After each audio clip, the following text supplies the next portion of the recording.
جو آپ نے شاید پہلی دفعہ سنا ہو. علماء تو جانتے ہیں، یہ ایک نئے انداز میں اس کا ترجمہ کر رہا ہوں. خاتم، اللہ نے اپنے محبوب کو کہا خاتم النبیین. نبی کون ہوتا ہے؟ جس کو وہ بلا لے، جس سے وہ کلام کر لے، جس سے وہ بات کر لے، جس سے وہ گفتگو کر لے، کنورسیشن کر لے، ڈائیلاگ کر لے. فرشتے کے ذریعے کرے یا پردے اٹھا کے کرے، یا کوئی طور پہ بلا کے کرے، یا کوئی گلیل پہ بلا کے کرے، جہاں جس سے بات کر لے وہ نبی ہوتا ہے. تو نبی ہوتا ہی وہ ہے جس سے وہ بات کرے. یہ تو نبی کی صفت ہے. تو خاتم کیوں محبوب کو کہا جس سے بات کرنا اختتام کر دے، جس سے اختتام بات کا کر دے. کہ محبوب جب سے آپ سے بول لیا ہے اب اوروں سے بولنا بند کر دے.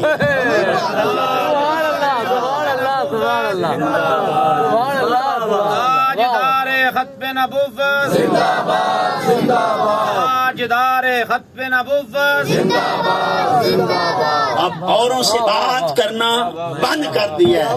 محبوب جب محبوبوں سے بات ہو جائے پھر اوروں سے بات اچھی نہیں لگتی، اوروں سے بات اچھی نہیں لگتی. اور ایک حدیث کے الفاظ ہیں جسے امام احمد بن حنبل نے اپنی مسند میں روایت کیا ہے کہ آقا رحمت صلی اللہ علیہ وآلہ وسلم ارشاد فرماتے ہیں قسم ہے اس ذات کی جس کے قبضہ قدرت میں محمد صلی اللہ علیہ وآلہ وسلم کی جان ہے، اگر موسیٰ بھی تمہارے درمیان ہوتے، یعنی میرے صحابہ اپنے اصحاب کو کہہ رہے ہیں تمہارے درمیان ہوتے تو وہ کسی اور کی پیروی نہ کرتے، میری ہی پیروی کرتے. موسیٰ بھی میری پیروی کرتے. آؤ دوستان گرامی قدر، یہ ہے خاتم النبیین. سادہ لفظوں میں اللہ کہتے ہیں ہائے، یہاں پہ مجھے تاجدار گولڑا ہی کی بات یاد آ گئی. کہا کوئی مثل نہ ڈھولن دی، چپ کر مہر علی تجا نہیں بولن. آؤ دوستان گرامی قدر، ایک دن آقا رحمت صلی اللہ علیہ وآلہ وسلم جلوہ گر تھے اور صحابہ کرام رضوان اللہ تعالی اجمعین بھی آپ کے پاس بیٹھے ہوئے تھے. چاند جیسے ستاروں میں سج رہا تھا.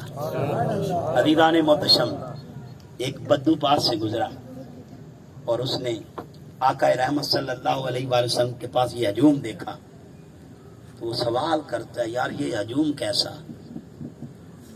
تو کسی نے کہا کہ حضور سید عالم صلی اللہ علیہ وآلہ وسلم گفتگو فرما رہے ہیں، گفتگو فرما رہے ہیں.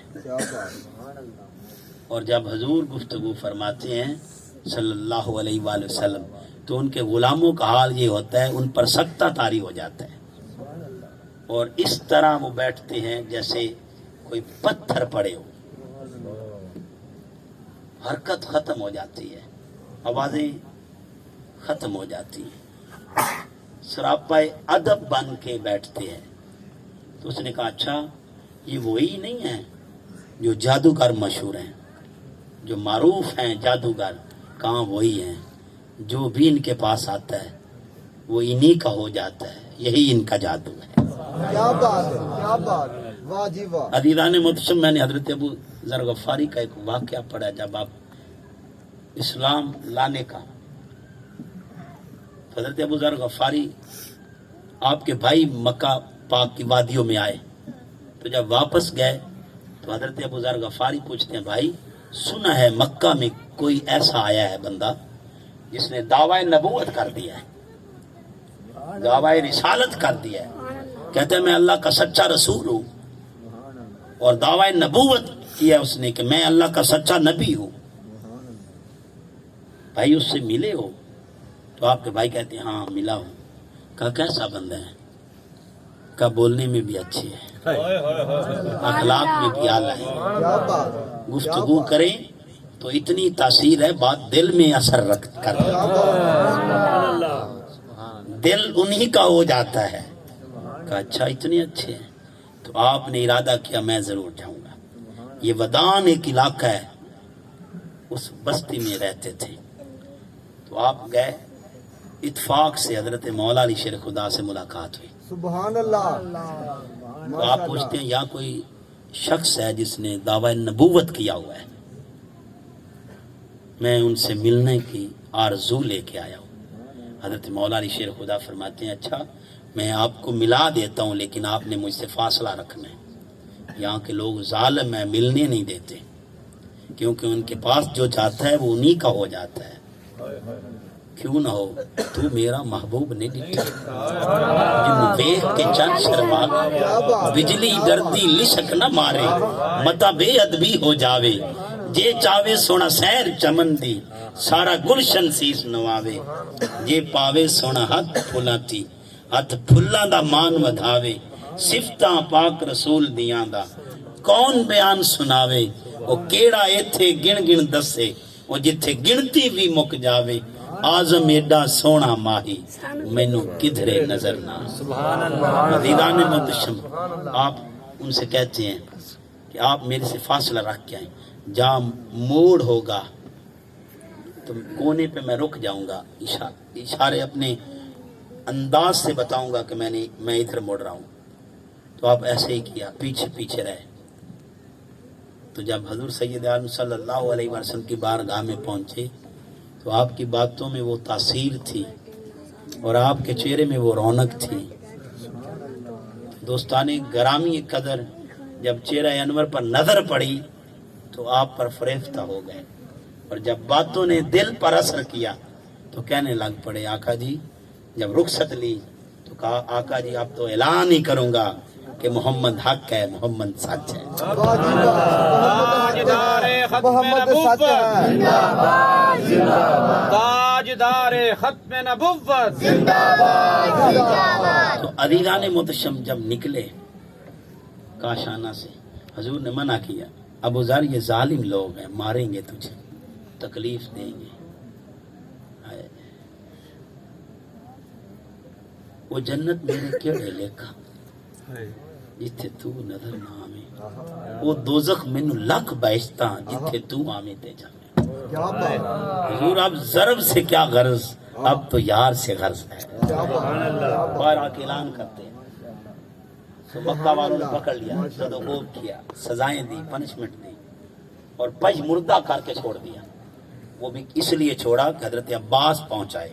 انہوں نے کہا آپ جانتے نہیں یہ ودان بستی سے ہے اور یہ غفار قبیلے سے ہے، یہ اماج گاہ تھی، ٹریڈ کی، تجارت کی اماج گاہ تھی، جیسے آج کل ہب ہے دنیا کی دبئی، ہب، یہ ہب تھی اس وقت کی۔ ہمارا تو جاتے بھی قیام وہاں ہوتا ہے، آتے بھی قیام وہاں ہوتا ہے۔ اب اگر ودان والوں کو پتا چل گیا کہ ہم نے ایسا سلوک کیا ہے، وہ تو ہمیں چھوڑیں گے نہیں اور ساری ٹریڈنگ بند ہو جائے گی۔ تو عزیزان محتشم چھوڑ دیا اور پھر آپ حضور کی خدمت میں آ گئے، محبوب کے قدموں میں پہنچائے، محبوب کی نظر شفقت ہوئی، تندرستی ہوئی، اللہ پاک نے شفا عطا کی۔ تو میرے آقا صلی اللہ علیہ وآلہ وسلم ارشاد فرماتے ہیں جاؤ اپنی بستی میں چلے جاؤ اور یہ پیغام ختم نبوت دو، یہ پیغام ختم نبوت پہنچا دو۔ تو آپ جب گھر گئے تو آپ کے گھر پر اللہ کی خاص عنایت ہوئی، آپ نے حضور کی باتیں کی، سارا گھر ہی مسلمان ہو، بن دیکھے میرے آقا پہ مر مٹے، ہر ایک نے یک زبان ہو کے کہا اشہد ان لا الہ الا اللہ واشہد ان محمدا عبدہ ورسولہ۔ اب آقا جانی بیٹھے ہوئے تھے، تو جب میں غفیر تھا اس نے کہا جادوگر ہیں؟ کہاں وہی؟ ابھی پتہ خبر لیتے ہیں، اگر واقعی دعوے میں سچا ہوگا تو میں ابھی پتہ چلاتا ہوں۔ عزیزان محتشم، آقا رحمت صلی اللہ علیہ وسلم کی بارگاہ میں پہنچا، عدم کے انداز میں نہیں، میں اس کا انداز تو نہیں پیش کر سکتا، میری جرت ہی نہیں۔ تو آقا رحمت صلی اللہ علیہ وسلم کی بارگاہ میں بے ادبی کے انداز میں کہتا ہے کہ اگر آپ واقعی دعوے میں سچے ہیں تو یہ گو اس کے پاس تھی، یہ کھایا کرتے تھے، بدو لوگ مار کر کھایا کرتے تھے، تو اس نے یوں پھینکی، اور جب کسی کو بڑا مشکل سوال ڈال دیا جائے تو بندے کے اندر خود بخود ہی غرور بھر جاتا ہے. اب کوئی مرید یا کوئی بندہ یا کوئی چاہنے والا یا کوئی دور سے آیا امتحان لینے والا کوئی سوال مشکل ڈال دے تو اس کے اندر بھی غرور بھر جاتا ہے. تو جب کوئی غیر ڈالے تو اور بھی غرور ہوتا ہے کہ اب پتہ چلے گا کہ واقعی دعوے میں سچا ہے تو یہ گواہی دے کہ واقعی سچا ہے. لیکن اس بیچارے کو خبر نہیں تھی. حضرت سبحان فرماتے میں ایک دن حضور کے ساتھ تھا. امام بہقی نے اسے روایت کیا. میں حضور کے ساتھ تھا. آقا رحمت صلی اللہ علیہ وآلہ وسلم مجھے کہتے ہیں رفع حاجت کے لیے دیکھو صحیح کوئی پردہ ہے کوئی آڑ ہے. تو میں باہر جاتا ہوں. کہا آقا جی پردہ کوئی نہیں آڑ کوئی نہیں. کہا درختوں کو نہیں دیکھا. کہا پتھر نہیں دیکھے. کہا دیکھیں. کہا ان کو کہو اکٹھے ہو جائیں ایک آڑ بنائیں. اب میرے آقا کے یہ غلام جا کے درختوں کو کہتے ہیں کہ تاجدار رحمت صلی اللہ علیہ وآلہ وسلم کا یہ پیغام آیا ہے کہ تم اکٹھے ہو کے ایک آڑ بنا دو ایک پردہ بنا دو. تو عزیزان محتشم میرے آقا جانی فرماتے ہیں سوائے سرکش جن اور سرکش انسانوں کے ہر ایک جانتا ہے کہ میں کون ہوں. اللہ کی کوئی ایسی مخلوق ہی نہیں جو جانتی نہ ہو. اور کل کو آپ کو کوئی سوال کر سکتا ہے پیر صاحب نے ایسی بات کر دی اور میں بے دلیل بات نہیں کرتا. اس بات کو قاضی عیاض نے اپنی الشفا میں نقل فرمایا اور بہت سارے محدثین نے نقل فرمایا. امام بخاری نے نقل فرمایا. میرے آقا جانی خطبہ دیا کرتے تھے اور ایک کھجور کا تنا ہوتا تھا. حضور اس پر ہاتھ رکھتے. کبھی کبھی بندہ کوئی چھڑی ہو کوئی ٹیک ہو تو اس کے ساتھ کبھی کبھی یوں ٹیک لگا لیتا ہے کبھی کبھی یوں ٹیک